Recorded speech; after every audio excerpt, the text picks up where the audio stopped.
Well, I'm glad Senator Warren didn't steal my thunder.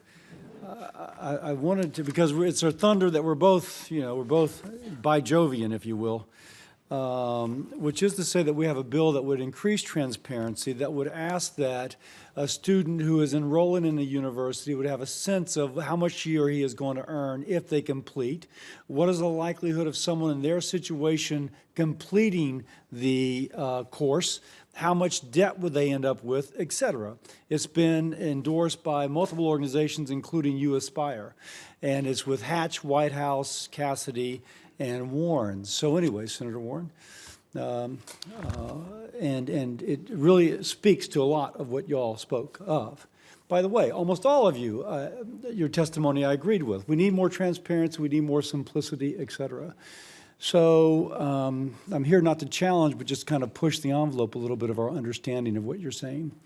Ms. Keene, it sounds like since a third of the universities have a letter like this, and a third like that, and a third like this, and most of them entirely inadequate, you're suggesting that there be a standardized letter that would go out, that would perhaps be prescribed by the Department of Education, but ideally universities would agree to it.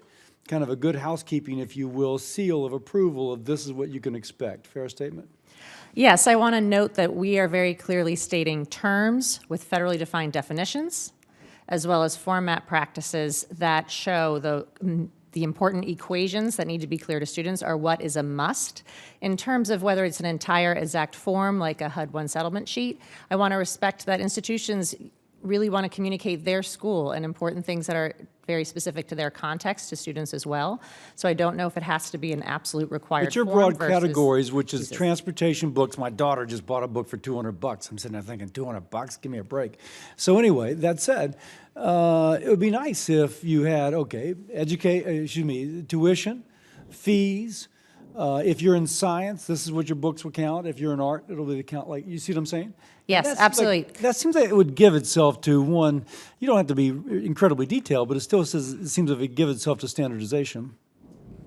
Yes, standardization, absolutely. In terms of what needs to be on cost of attendance, including both direct costs to the college and then indirect expenses. In terms of the level of detail of how deep that needs to go, I really recommend consumer group testing and talk with students and multiple stakeholders to understand what's going to work best for the Sounds like a great project for You Aspire, who will then bring the data back to us to attempt to implement. Senator Cassidy, I really appreciate that. And we are about to embark on some focus groups with students due to a project that we are doing with New America, as well as some work we're doing with Colorado State University, who is choosing to make their financial aid notification programs more student-friendly in how they communicate. So some folks do this electively as well. Mr. Chingus, you suggested belief in the so-called Bennett effect, that the more money that's available, the more tuition will rise.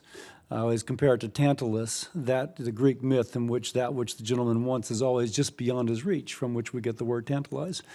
Do you accept that? No, we have really smarts.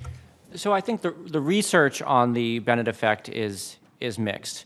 But I think it's mechanically true. If you make it easier for people to pay for something, they're going to be able to pay more for it. So it's something we ought to be worried about.